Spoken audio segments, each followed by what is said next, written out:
Okay, we're live on YouTube.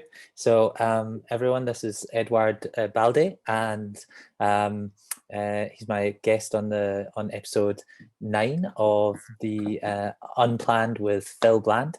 And today we're going to talk about Edouard's business journey and oh, sorry, it's going. That's what happens when it goes live.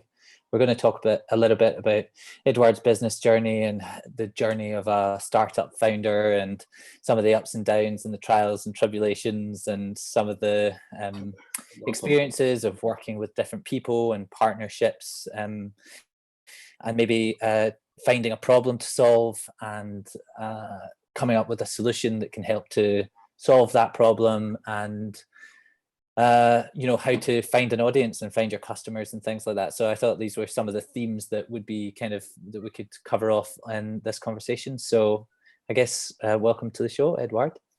Yes, hello, Phil. Thank you. You're welcome. So what's yeah, I mean, I guess I'm just opening up these conversations with the here and now, because it's, I guess, quite important to put context on these conversations for where we are in the cycle. Obviously, nobody anticipated the coronavirus to hit, and it's having kind of consequences on how people feel on a personal basis, and also like how their businesses are impacted. So I guess just first question, how are you? I'm healthy. Happy to be healthy. Obviously, it's a really, really sad situation for many people in the world. And as a person, obviously, we all think about what happened and is happening right now. It's really sad. We, as a person, I'm trying to be very careful with myself, as obviously my relatives, and I'm okay now. And that's my answer. Yeah. Right, nice. Yeah, and where are you living at the moment? It's in London. Yes, I live in London. I've been in London for 10 years. As you can probably hear, I'm trying to hide this, but a bit of a French accent here. So I'm originally from Paris. Oh, from Paris, love it. And when did you move to London? What was the kind of journey like? I mean, I know that you were working at various companies in London. For I see 2011. So like, what brought you to London, and why did you decide, as a kind of somebody that's coming from another country? I mean, I have some experience of moving countries because I've lived in Sweden, and then I moved from my hometown in Scotland to move to London, and then I lived in New York for a while. So there's something kind of exciting about traveling and working abroad and things. So like, how was that experience for you, and how did you make that decision? Yeah. I mean, I'm an expatriate, although some people call me a French Londoner. The reason why I came to the UK, first off, was back in 2000. My mother, she was a diplomat, so at the time she went to the UK from France, and I just went to try something different, really. And as a French person, you think about the English-speaking world like it's the world, right? So you really look up to what you are going to see in London or in New York, wherever. And so, yeah, I was impressed. And I also thought that the French culture is a bit different, right? So, I thought the British people were kind of pretty more, they're different. They are very open, very smiley, very polite, all that together. Right. And also this business spirit I could feel at the time already, even though I was just starting in my career, that there were a lot going on here in the UK, and especially London. So, so I went to the UK 2000, eventually came back to France, and I settled down in 2011. So it's kind of been about almost 10 years. And the reason why I came back kind of for good was business opportunities, plenty here. And I created my company back in 2011, right when I arrived in the UK to settle down. Ever since I went to work for other companies as a sales consultant. I'm a salesperson myself. My education, I went to business school and all. But London is very expensive, so I needed to get a second job. And whilst learning new techniques, I'm really happy about my experiences in those companies. Really, really good for me. whilst looking at my business and watching my business growing. Mm. And as a salesperson, I just wanted to, at the end of the day, I wanted to grow Yazik. Yazik is my company. I created it, and I love this company. It's the name Yazik means language in Russian and other Slavic languages. And I studied Russian when I was in high school, and I can afford, obviously, I don't speak really good Russian now, but it's just one of the languages I thought was quite interesting to put forward in a brand name, really, rather than calling the company Lingua. I thought Yazik is a different thing, right? I like it. What was the kind of, I guess from a personal perspective, was it something that you'd always wanted to do, to found your own company? You've been, going for it for a few years, and it's like there's something I've felt this experience myself, is like there's a sort of drive inside you that you want to you've got this itch that you want to scratch, and you're not sure why you really want to do it, but you want to make some sort of change in the world, or like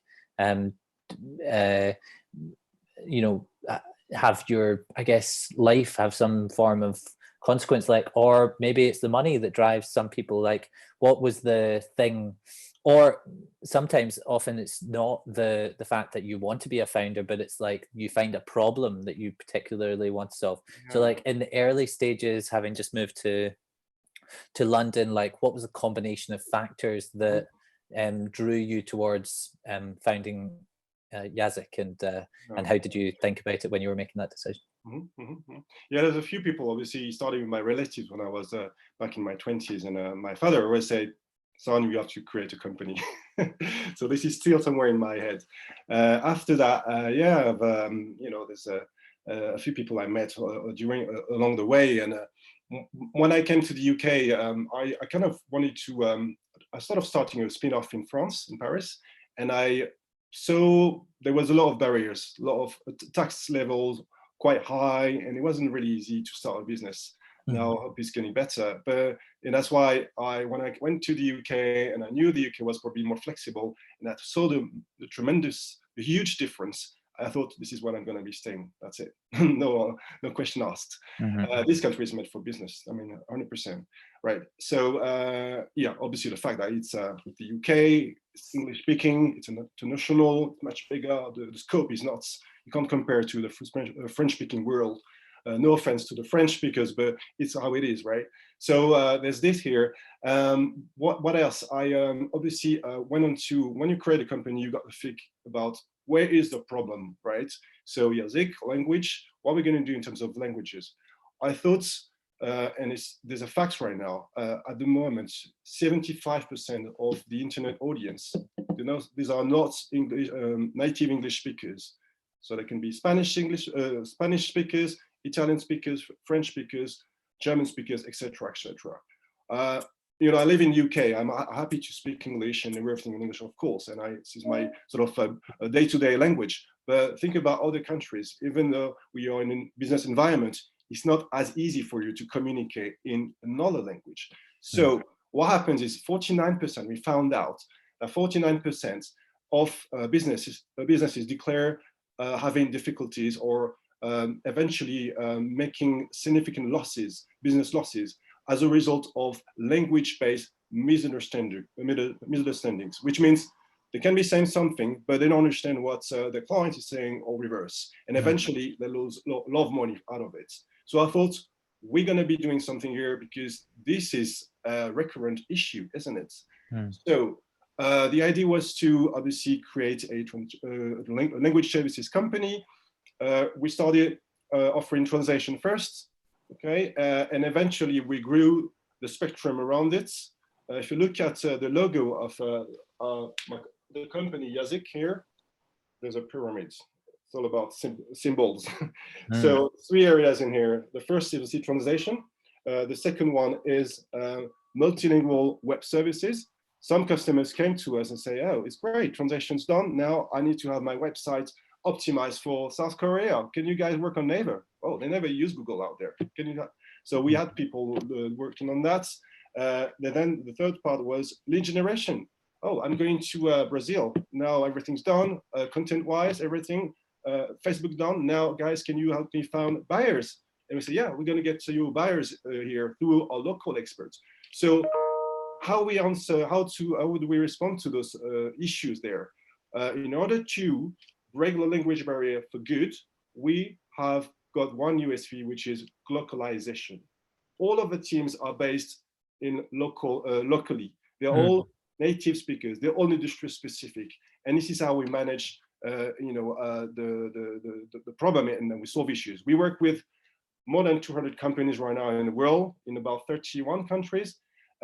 Some are small companies, some are really large, like WPP, Havas, or the World Bank. Us, Yazdik, we are able to deliver to those companies. So how was the, so I guess, yeah, you found out that statistic, and obviously as a kind of, like French person living in London, it was also an experience that you were having personally, because, you would have friends and things that wouldn't necessarily speak such good English as yourself. And then you probably realized that maybe coming from a different perspective from somebody who's coming naturally coming from a English as a mother tongue, wouldn't necessarily see that problem that you've identified. That's good. Yes. Yeah, exactly. And then false friends, yes. So false friends is one of the things here. The false friends, there's plenty. Yeah. Happens.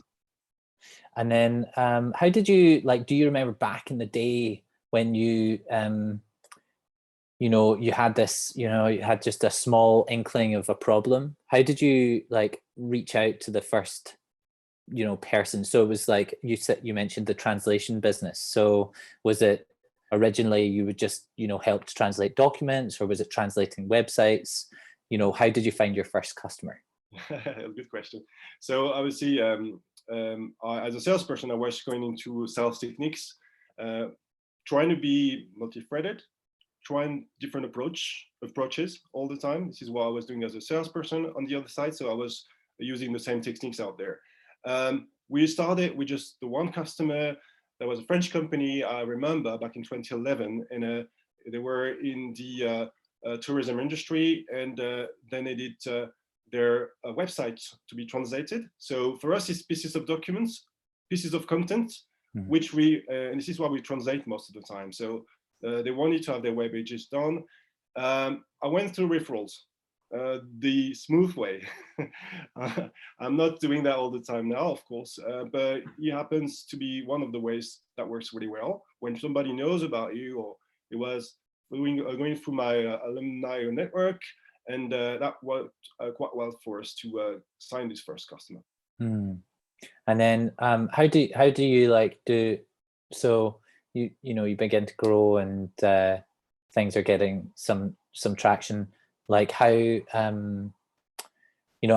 understand that you've been kind of balancing that with also working at the same time to try to continue in the early stages to grow the business. So how did you manage those balance those kind of things? I mean, it's like a struggle for anyone to try and compete to spin lots of plates, but if you've got this idea or drive about a problem that you want to solve, and a company that you want to build, then sometimes you need to do what's practical to build it organically over a period of time. And a lot of companies find that they they seek investors' money early on in the business without necessarily like proving the market and things. So how have you kind of with Yazdik been able to sustain a long-term approach to building the company whilst also kind of doing what you need to do to continue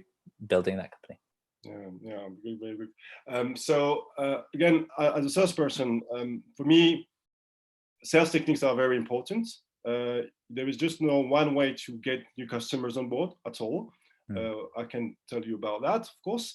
But so I was all in on being a bit aggressive, to be honest with you. The first years, I would say from 2011 to 2017, this is the time we actually grow our customers base from one customer to about 200 customers. We went to on very we use very hard sales techniques in there in order to get customers coming. So at the time, there was no GDPR, a lot of emailing done, a lot of cold outreach done on LinkedIn, on Twitter. I was also going to trade shows, giving out like business cards a lot. I was approaching people, pitching people whenever I could at events and all that. Once I wasn't working at other companies, so very aggressive, and that proved really well in terms of for us signing new accounts. But one of the things I'm explaining now, this was organic growth, as you mentioned.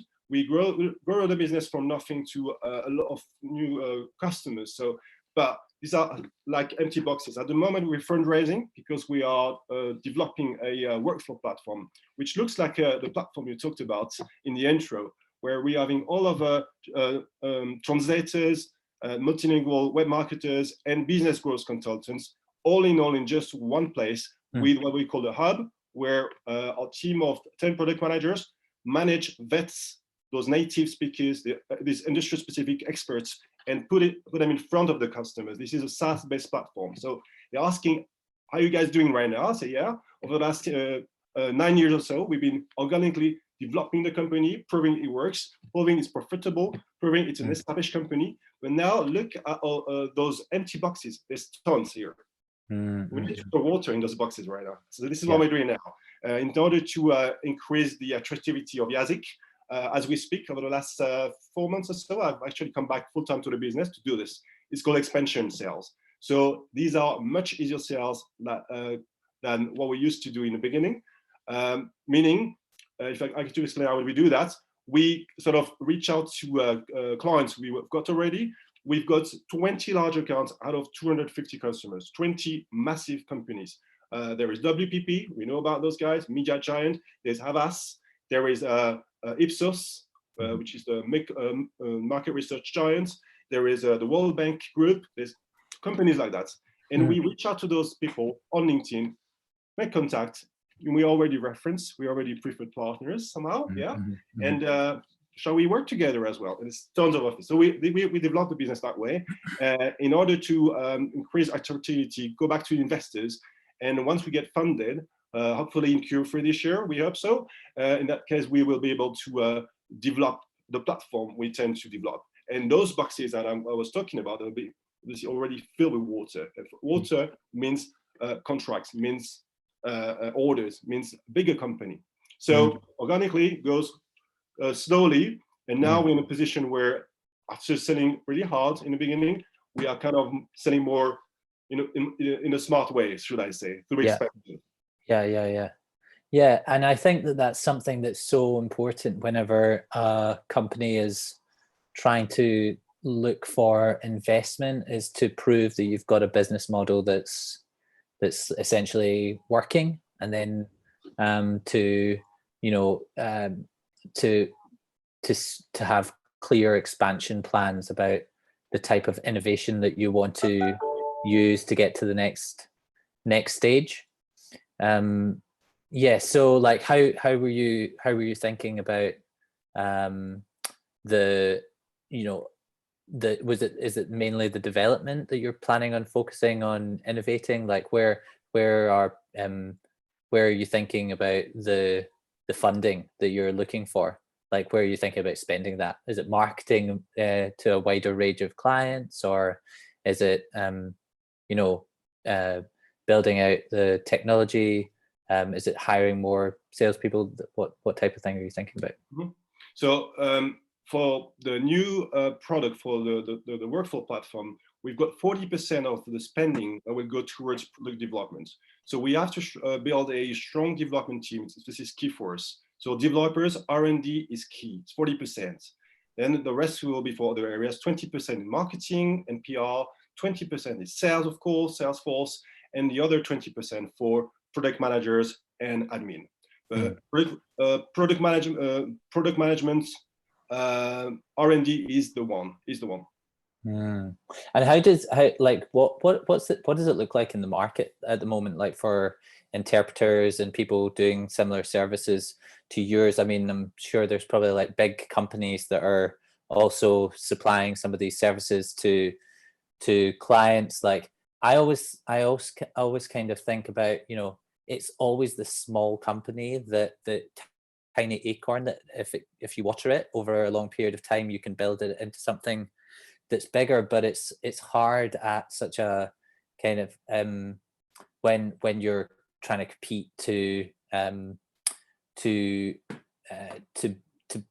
beat some of the, it's like David versus Goliath type thing. So how do you think about competition, both like with large competitors and also in terms of price and quality and speed?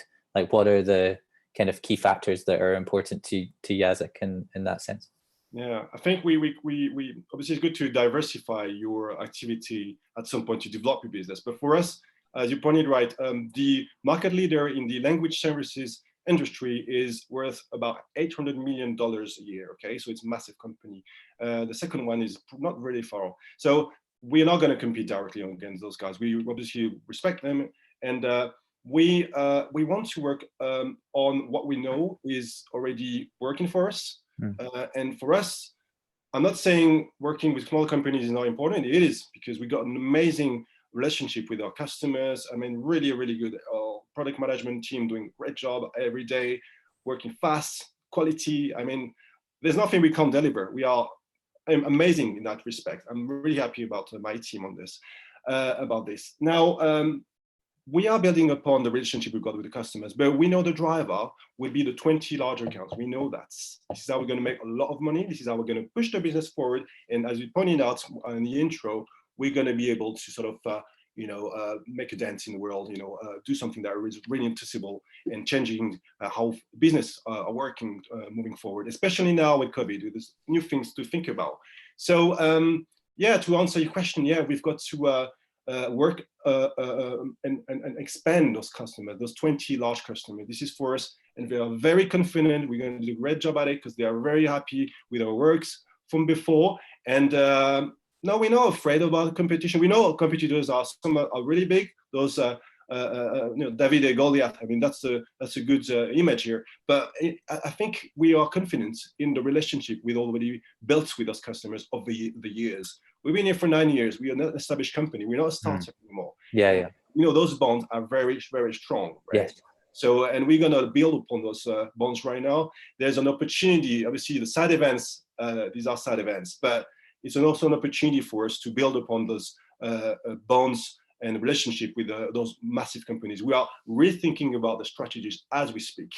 So it's time for us to boost the company. So what are you rethinking at the moment? Like what are the kind of changes that you've made or in your strategy, given the new environment that we find ourselves in?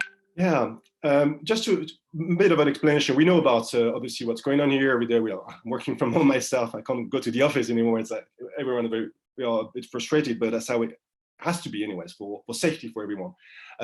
But I thought about those industries that are still there. I'm not going to go on holiday. I would love to go on holiday in Spain. I would love to. And I missed this industry. I used to work in tourism, such an amazing industry, lovely. I hope they're going to be recover from it. But as we speak now, people are concerned about a few things. In my understanding, obviously there's healthcare. They want to be healthy. Secondly, engineering and manufacturing. They need to buy goods still to live. Then there's going to be food. We need to eat during those times. Then there is finance, money. I need to get money to live in. And the last one, last but not least, is online. This is where we are. Online services, digital marketing, and also content marketing, which is translation of it. So I think in here we're going to be doing much better. The market is worth $56 billion a year, and it's going to grow by.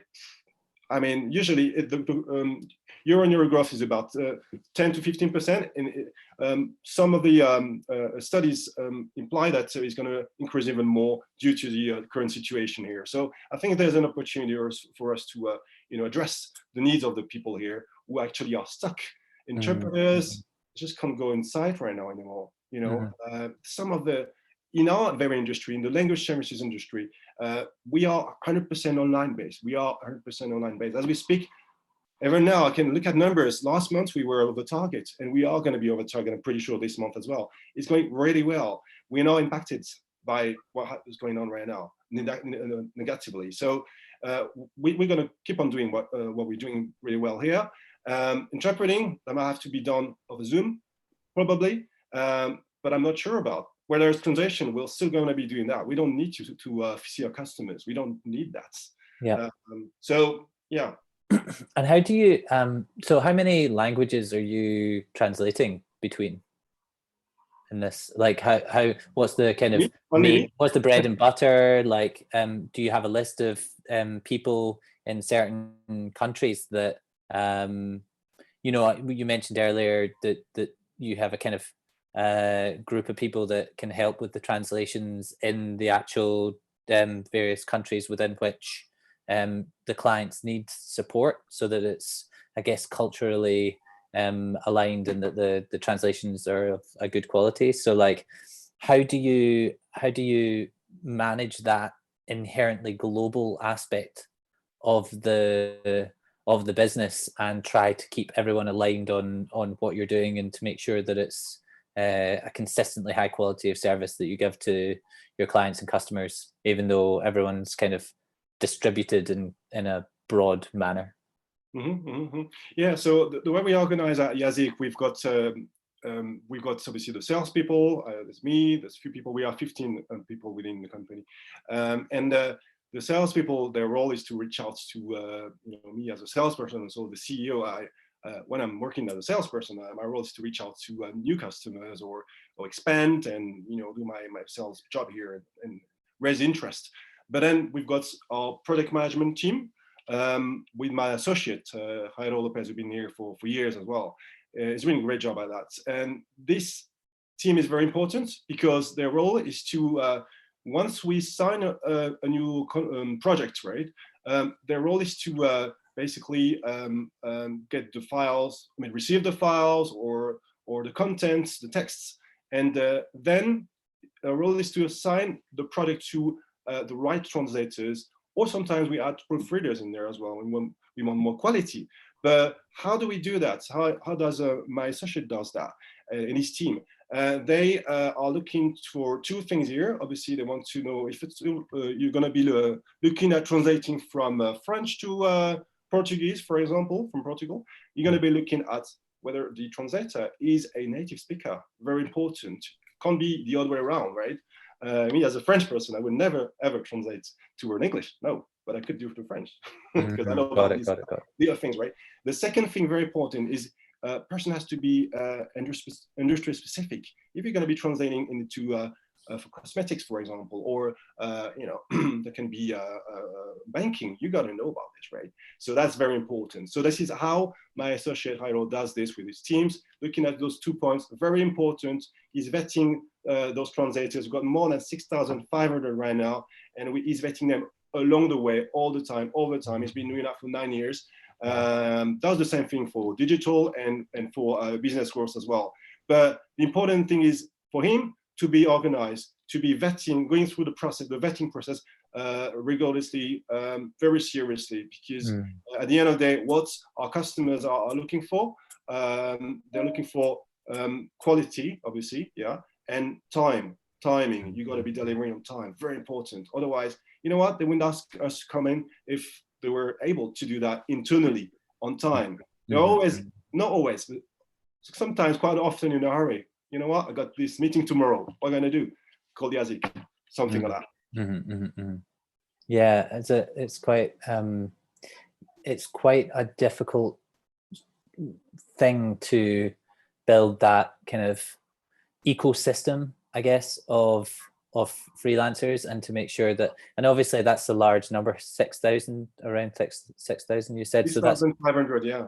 So that's a big database of people to maintain, and then with all different countries, and to do the screening processes for them. So yeah, I guess is that part of the process? They're going to be essentially the talent pool that you were hoping to onboard to the network or workflow management tool. And how do you imagine that product like digitizing what you're currently doing today? Like, what are the aspects of your current role or your current kind of company that's being done in an analog manner that you would be able to digitize through the use of software and a platform? Yeah, so I would say, to give a practical case, the users, say, company based in America, a large company, they are going to conference and they need to have on time, on the go answers and pieces of content that need to be translated on their Facebook page to talk to their CEO straight away. They can do that from their mobile, from the tablet. So this is how we are digitalizing, putting things into digital, which we used to do through emails is digital based as well somehow, but this is more of an automated way to do that because it's more instance, because then you've got, it's just a matter of clicks out there, few CTS, call to actions, click on the app, on the Yazik Workflow app, and from there, obviously, you get access to the hub, to those product managers. You're going to be talking, and you don't know about that as a user, right? But eventually, behind the scene, those product managers, the hub, as we call it, will be talking to those thousands of translators and coming back to you with an answer very quickly. So that's, for us, we call that semi-automated translation. That's the way it's going to be working. So we're not going to be automating everything. We believe also in the power of AI, artificial intelligence, which will enable us, as part of the roadmap here, to have some of them. I would say we're going to be able to launch predictive search through the app, which means if company XYZ based in New York is used to working towards Kazakhstan language, for example, to translate legal documents, usually in April, we're going to be looking into that way, and we're going to be looking at automatically in that respect through our pool of translators through the platform, at providing and at displaying the right people through the hub for you. That will save a lot of time. And obviously this will have to be approved by the hub, by the project managers. If the platform says, oh, Michael has to be on the job, he's available now, it's April time, he's done this before. And also the score of Michael is really good. In that case, yeah, we'll have to so is it the actual task of, like, is it the workflow management of finding somebody to do the work, and then transactions between one another, or is it the actual activity of reviewing documents and doing the translations within a platform? Like, is it the connections between the people, or is it the actual work that they're doing? Yeah, so it's actually the connection, which are going to be semi-automated. We believe in the power of human translation, the human brain here, especially in a business-to-business world. We could use automated tools, of course, to translate bits if you want to, but if you are in a corporate world, we strongly believe in the power of having a professional translators coming on board with a human brain who can understand the differences in languages. Very important. Yeah. So, and the nuances, yeah. Yes. So this won't be automated. What's going to be automated is the processes here. So this is what's going to be in the platform to save you time, money, and get better quality eventually as well. So kind of different tact, less on the kind of business side, but like, did you have any partners over this period that you were building Yazik? And if not, why not? And if if you didn't, then how did you manage to sustain yourself to like keep going when things get hard? And I guess the kind of corollary to that is, did you ever want to quit? Like, have you ever thought, I'm just gonna get a job, I'm just gonna keep working? Like, every entrepreneur has a period of time where you have to go through the valley of the shadows. And it's those kind of coming out the other side of those that kind of makes you stronger. So have you got any examples that you can share that have kind of inspired you to keep going? Yeah, sure. Yeah, obviously, as I said, I live in London, very expensive city, as we know. In my relatives, usually were saying, it's tough, but keep going on. Usually, most of them. Some try to stop me, but most of my relatives say, okay, just go on. It wasn't an easy choice, obviously, for my life and all, because it means that I've got to work more than many people here. So a lot of sacrifice for me as well. But my associate always said, don't give up when sometimes, and one sometimes he's a bit down himself. And like, so we all, I would say, the core of the company together, Jairo and me, and we always encourage ourselves to do better and just never give up, really. So that's one of the things here. Now we've got a bigger team here, marketing joined us recently, doing a great job. She's doing a great job as well. But my point is, it's not easy. And when it's bad, when it's sad, when it's tough, obviously you think about those things. But in your heart, you strongly believe in the mission you've got to accomplish here, and that's what makes you happy. And I was never, I don't know, ever since I started this company, I always thought I'm not meant to work for another company. It's not what I'm here for, really. So yeah. I'm ready to go for sacrifices in order to accomplish what I want to do. So I was feeling okay in those companies because I was learning quite a few things, and the people were nice, and socializing is great. No offense, great. But it's not yours. But I wasn't feeling myself.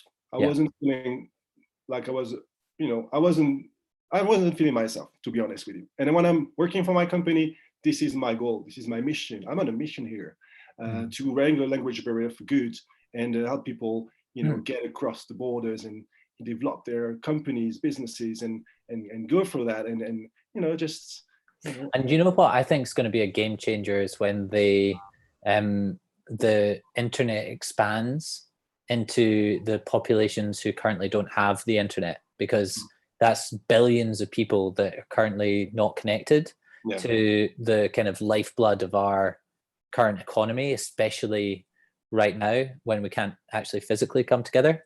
And it's going to be so much more important because given the diversity of languages, I can see a real kind of need, whereas it's easy to not think about these things when you're an English speaker, and traditionally the internet's been built from that perspective to not consider these things. So it's gonna be more and more important. There's going to be a lot going on here, of course. Yeah, I mean, this is where we're going. So breaking the language barrier, use technology in the right way, still have those people here at the center of everything we do to provide, the feelings, the emotions. We can't replace that. I'm a strong believer, and I love sci-fi. I love what we see on movies and TVs and all that. But I think, how are you going to replace a human brain? That's a big question. Maybe we can, maybe we can't. But I think for quite a long time still, we will need to have those amazing people here. Those translators, I call them artists. These are artists. They are incredible. Well, it's all expression, isn't it? It's all everything that you create, whether it's translating, communicating between different cultures or conversations. You're still in the art of communication, and it's whether that's drawing a painting or it's just coming from you. So there are very nuanced aspects to it that I'm sure you require that kind of human to human interaction for. Yeah, it's true. There's one term called localization here, which we could translate as being able to explain the regional variations. I used to live in Quebec myself, in Canada. When I finished my university, I was in Montreal at the time, my brother. And, French Quebecois is very different, isn't it? And I remember when I was going to a uni, I was like, oh, what is the teacher saying? I wouldn't understand. I mean, eventually, when I left, I was okay with that. But my point is, obviously, American English versus British English, Portuguese from Brazil versus from Portugal. There's a lot of differences here. So a translator who's actually an AC speaker based locally can understand those differences. We can't. You know, that's some of the things we're trying to explain to our customers. Be very be aware of this really, because that maybe have a strong impact on the way you're going to be communicating your content throughout it. So, you know, usually when we got customers coming from America, they say, "Oh, guys, could you please have that translate into French Canadian, Quebecois?" And they never ask for French from France, you know, because it's like, no, it's not going to work. We're not going to sell that way, right? So that's very important. So we've got those people here. Localization is maybe as important as translation, as it were, in our industry. And how did you? So I'm just kind of going to change tack on from the business side, but like, how did you find the people that you wanted to, like, you know, the core team? How did that? You know, how did you kind of build a relationship that you all kind of wanted to head in the same direction together? It's hard enough one person, you know, having a goal to, make people be able to communicate with one another in this new world that we're living in. What was the mission statement? I loved it. For good. Sorry? It was change something for good. Make yeah. So basically, the mission here is breaking the language barrier for good. That's where we. I like it. Okay. But you know, that's an amazing kind of, you know, passion and vision for you. But then the next step is trying to get, you know, a core group of people to want to dedicate their lives to that mission as well. So how was that process of kind of getting that core group together, and how do you guys kind of, what do you think about culture? Culture.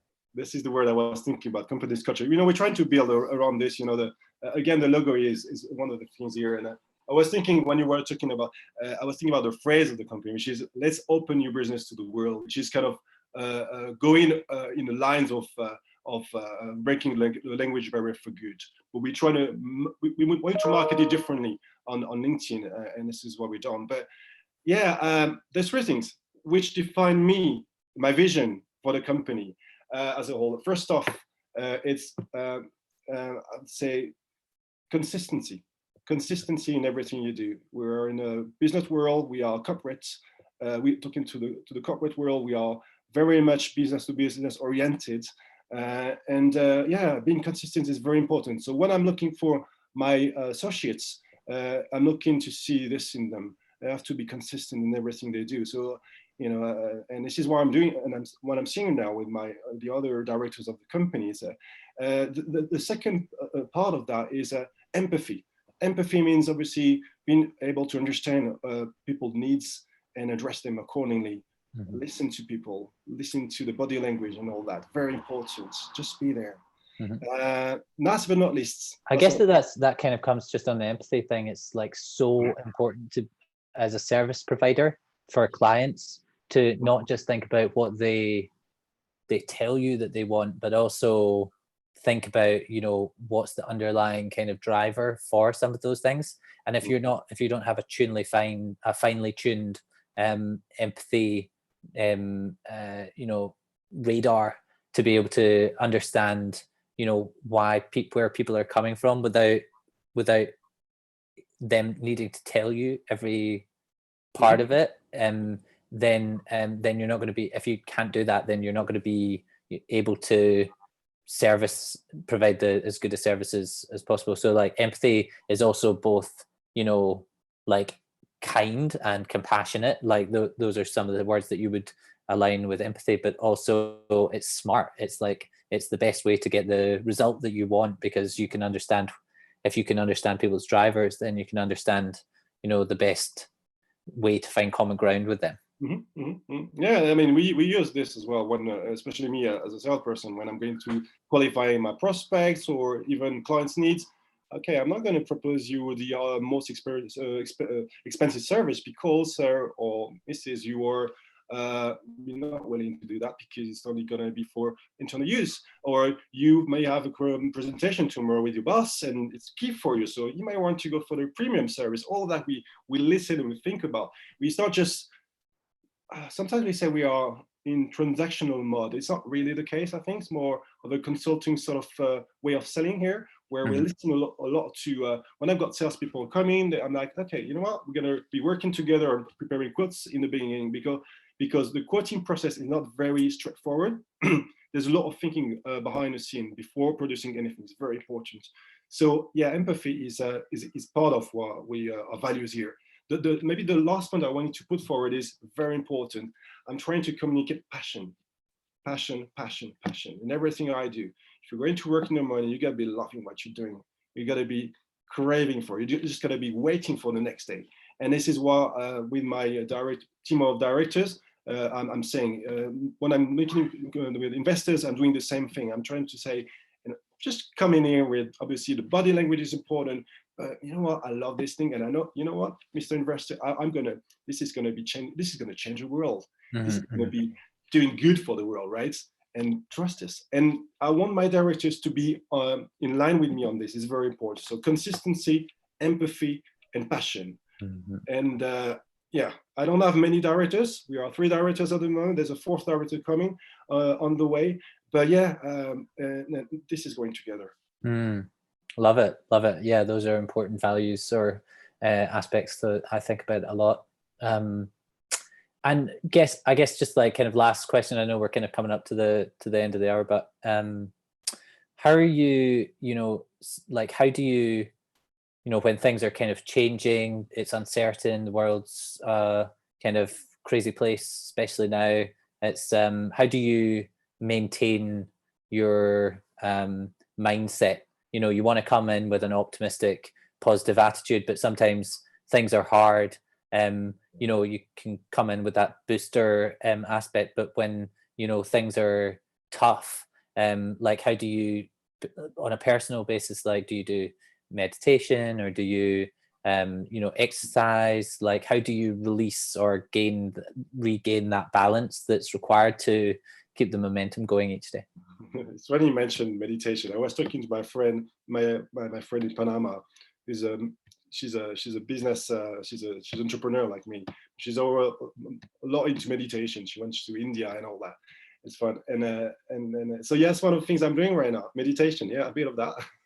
We all need to be clear in our minds, and I'm doing more and more of this. When I'm waking up in the morning, I'm going through exercises and all that. Bit of yoga I'm trying. Sports. Yeah, I'm trying my best every morning to do a bit of push-ups and all that. Just to be okay in my mind. I have my coffee, and there's a bit of a routine, of course. But if you don't have a routine, there's no consistency. And for me, consistency is very important. And that's what it comes back to, the consistent. Yeah. So you gain your balance from the consistent yes. aspect. I like it. Yeah, and I get that. I get that a lot. And I think a lot of entrepreneurs or people that are trying to do something different, you think that they're complete risk takers, and they're out there, and nothing's consistent. But actually, like when everything in the world is going crazy, it's those small like routines that you build in to your lifestyle that help anchor you when everything else is going crazy. And like for me, it's doing a yoga session. Obviously I can't right now, but it's like that center point, and then you can come out of that, and the whole world could be falling down, metaphorically and even physically and things, but you can always kind of come to that. You wake up and have your coffee in the morning in the same spot. And that's like a consistent thing that, well, I know tomorrow I'm going to go to a yoga class. And so like it doesn't really matter. I wish I could tomorrow. I can't, but I think it's great. No, well, no, I don't mean right now, but Oh yeah. I would love to today. I just got so much to do, but yeah, it's great moments. And another thing I'm doing is I'm playing. I'm not going to play now, but I've got a bass here. So I had my bass for years, but now I just put it back from its box, and I'm trying to play every day, which is amazing. Love it. I think everyone's using this time. I'm using this time to create videos like this, and everyone's learning new skills and things, and it's awesome. And in a lot of ways, we'll probably look back in this time and be like, we'll miss it. We'll miss, and in a lot of ways, it's like weird, strange, and uncomfortable in a lot of ways. But you won't have much time to play the guitar. When you're this is a passion as well, which I was it was long forgotten, and it is a passion right now. Rather than thinking, oh, it's the end of the day, I'm going to be going to my virtual course on YouTube, to learn new techniques on the bass. And I'm like, my face is all of a sudden I'm happy. Yeah. Although it's got nothing to do with numbers, right? It's not sales, but I'm happy. Exactly. Well, listen, I think that's an awesome note to end on. If happiness is the goal, then whatever you're doing, you've got to love what you're doing, and love is the way to get to that happiness, I guess, on a purely like high level point of view. So listen, thanks Edouard, thank you so much for making the time, and I'll be in touch soon. So great. Right. Have a great day. Cheers. Thank you. Bye.